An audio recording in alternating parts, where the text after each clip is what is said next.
तुमच्यात असा कोण आहे की जो म्हणतो की अरे यार अभ्यास झाला नाही? बरं जाऊ दे, जेंजीचे टर्म्स आणि अर्थ तुला काय माहिती आहे? काय भरपूर बघितलं करायला नाही. करायला एक मिनिट. कॉलेजमध्ये किती राडा केलाय काय? राडा अजून तर नाव गेलेला, राडा तर नाही केलेला अजून. आता ह्याचा उन्हाळ होता तो राहून दे आता चुकला. बरं पण तसंच फर्स्ट इयरला पण पुन्हा रुणार म्हणल्यावर तेवढ्यात कॅन्सल झालं. राडा तर कॉलेजमध्ये पोरत नसतं. 12वी-11वी कशावरनं काय? तेवढीच म्हणजे पहिला 11वीत तेव्हा वर्गात असे फटाके उडवलेले आम्ही. आणि कसं मेन राजाराम कॉलेज तुम्हाला माहित असेल इथलं मंडपात. बरोबर. हा, ते कसं लाकडाचं आहे थोडंफार, त्याच्यामुळं फटाके असे उडवलेले आम्ही डायरेक्ट वर्गात. नाही पहिला आलतो तवा रे, पहिला आलतो तवा पोरगीचं नाव रे. ते नव्हतं, मी टाकलं नव्हतं. मी डायरेक्ट म्हणजे असं चेष्टेनं उडवायला गेलो फटाके. एकच उडवलेली, सगळं नाव माझ्यावर. आडाऊ परवा झालता कशाबद्दल? 2 दिवस. ते काय तर मित्रांनी एकाला बघितलं, असं 2 जण बसलेले हॉटेलमध्ये. बरं. आमची पोरं इकडे होती, तिघं आणि ते तिघं तिकडे होती. त्यानं बघितलं रागा. मग म्हणलं तू रागा आमच्याकडे का बघितलं? बरं. मी तिथे जाऊन विचारलं, ते म्हणलं तुमच्याकडे बघाय नाही. मग नंतर आम्ही आलो, तिथून बाहेर आलो. मग तो कॉलेजमध्ये आल्यावर त्या मुलग्यानं फोन लावून दिला कुणाला. तो म्हटला माझा भाऊ आहे, हात बीत लावशीला मारशीला. मग असं बोलले पोरांनी, याला राग, तुला काय बोला तू कशाला पोराला फोन लावला? त्याला हाता खांद्यावर टाकला, नेला तिकडे साईडला मारलं. दुसऱ्या दिवशी ते पोरं घेऊन आला. बरं, मग त्यानं मारलं? नाही त्यानं मारलं. दुसऱ्या दिवशी ते पोरं घेऊन आला. आम्हाला म्हणला बाहेर चला. आम्ही म्हटलं बाहेर येऊस तर थांब. तर पोरांनी फोन लावला, आमची पोरं परत बाहेर आली 50 भर. अरे बापरे. त्याचीच 15 होती, त्याची जी साईडला होती सगळी घेऊन आलता बिल्डर, मोठी सगळी. आमची जास्त पोरं बघून गायब, सगळी पोरं किक मारून गाडीला गायब. विषय झाला. आता मला सांगा, तुमच्या ग्रुपमध्ये असं म्हणतो की अरे यार माझा अभ्यासच झाला नाही आणि परीक्षेला मात्र टॉप असतो, असा कोण आहे? तिथे बसला मला पेपरच्या आदल्या दिवशी सांगितलं मी काय अभ्यास करा भाऊ, मी तुझ्या जीवावर राहिलोय असं म्हटला. आणि सगळं ऑल क्लिअर. आमचे सगळ्यांचे एक नाही तरी 2-2 विषय गेले, तर हे सगळं क्लिअर. चीटिंग करताय तू. बरं, असा कोण आहे तुमचे? आज पेपर आहे, अरे भावा आज कुठला पेपर आहे रे असं विचारणारा? तोच आहे तिकीटवाला.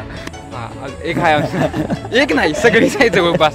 तेवढ्या ग्रुपमध्ये आहेत, तेवढे 50 काय नाही. एकांतर डायरेक्ट वर्गात आला, त्याला पेपर पण माहित नाही, मॅडमलाच म्हणते पेपर कोणता आहे. संदेश होच आमचा एक मित्र आहे तुझ्या, त्याचं तुम्ही विचारू शकता. तो आलेल्या गद्दार संदेश असंच म्हणतात तुझा.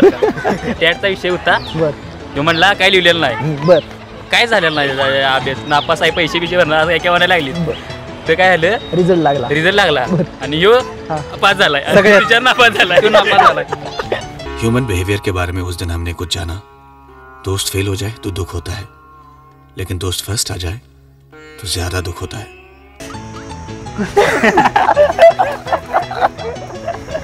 अभ्यास करते खरं सांगत नाही, टॉपला असते काय. त्याचा विषय असते, अभ्यास मी पण जास्त करत नाही, 2 तासच करतो. परीक्षा दुपारी असत्या, सकाळपासून अभ्यास असते आपला चालू. दुपारी 5 आणि मार्क पण विषय हार्ड असतात. आपण रेग्युलर येऊन ते असं नाही करा, आम्ही घुमू. मोठा असाइनमेंट लिहून कोण घेते दुसऱ्यांच्याकडून? अरे टॉपला आहे म्हणतोस तो, हुशार पण आहे. पुरींच्याकडे लिहून घेते. त्याच्यात एवढ्या मैत्री नाही. मग तेच तर फायदा करून घेतो, कॉलेजला येऊन फायदा करून घेत नाही. असं मैत्रिणी आमच्या कोण नाही. ठीक आहे, मला कंजूस कोण आहे?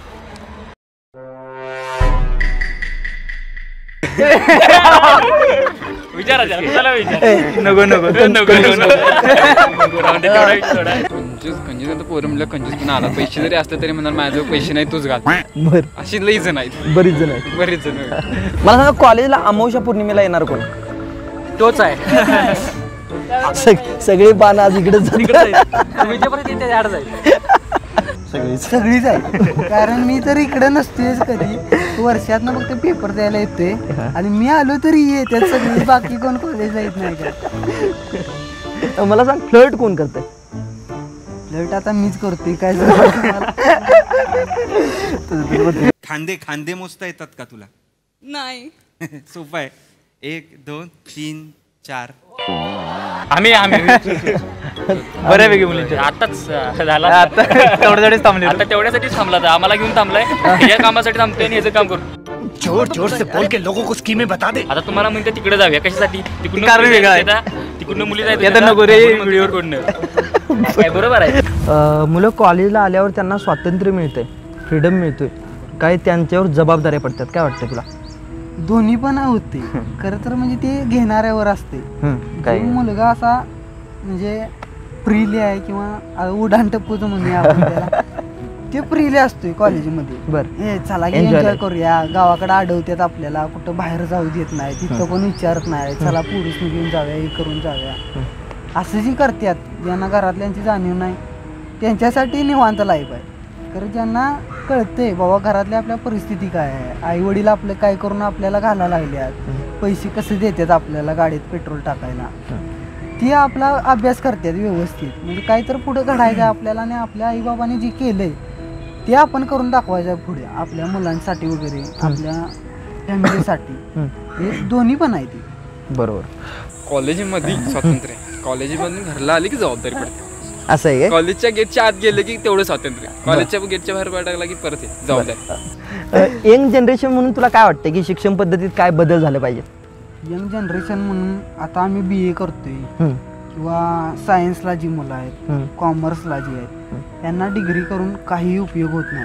आता आम्ही डिग्री फक्त करतोय कारण परीक्षा देण्यासाठी, MPSC द्यायसाठी, एवढंच कारण आहे. डिग्री करून मुलांना कुठं जॉब मिळत नाही का काय नाही. इंजिनिअरिंगवाली पण इथं MIDCलाच आहेत, आणि ITI वाली पण MIDCला, आणि आर्ट्स करणारी पण MIDCलाच आहेत. त्यामुळं शिक्षणाची पद्धत ही व्यावसायिक व्हायला पाहिजे. मुलांना व्यवसाय करायला शिकवा तुम्ही, किंवा नोकरीच्या संधी त्यातनं प्राप्त होईल असं काहीतरी शिक्षण द्या. नाहीतर तुम्ही फक्त शिकवा लागला आणि त्यातनं काय फायदा होत नाही. त्यामुळं मुलांना व्यावसायिक शिक्षण दिलं पाहिजे, सगळ्यात महत्त्वाचं आहे. बरोबर. आता पहिल्यापासून म्हणजे माझं तर म्हणणं आहे की बाबा आपण जे पोरांना शिकवतो, आता मला तर माझं मॅथ्स आता जे हे होतं का नाही, मॅथ्स 2 मॅथ्स 1 ते आता मी कुठं वापरतच नाही. हे म्हणजे जे पोरांना प्रेशर देऊन तुम्ही शिकवतायचा, तुम्ही मॅक्झिमम प्रत्येक सब्जेक्टला 8 हे असतात शिक्षक असतात, तर तुम्ही सगळ्यांना ते प्रत्येकाला तो येत नसते. म्हणजे ते आता मॅथ्स विचारा त्याला हिस्ट्री येत नाही, मग तुम्ही त्या एका पोराला एक्सपेक्ट केवढं करतायचा, किंवा एवढं तुम्ही 8 तुम्ही सब्जेक्ट घ्यायचं ते. आता माझं काय म्हणणं, आता मी करतोय ग्रॅज्युएशन ह्याच्यात सायकोलॉजीमध्ये. आता 3rd इयरला कसं जे काय असेल ते रिलेटेड सगळं असेल ते सायकोलॉजीमध्येच. तसं लहानपणापासून जसं की 5वी पासून जर तुम्ही केला असा की बाबा आता एका मुलग्याला जायचं आहे हिस्ट्रीच्या ह्याच्यात, म्हणजे एक विद्यार्थी काय ते आता काय तर व्हायचं त्याला, तर त्याच रिलेटेड काय ते सब्जेक्ट असतील लहानपासून जे बेसिक चालू करत असं जर वाढत गेलं तर ते बेटर होईल असं मला वाटतं. कारण की थोडंफार तरी चालते की बाबा थोडंफार तरी दिलं चालते. खरं सगळं तेच देऊन काय फायदाच नाही त्याचा. एका पहिला विद्यार्थ्याला विचारा तुला काय व्हायचं आहे, जेवणाचा व्यवस्था करावं प्रत्येक प्रायव्हेट स्कूलमध्ये पण पाहिजे म्हणतात काय, असं मला तर वाटतं बाबा, बाकी काय नाही.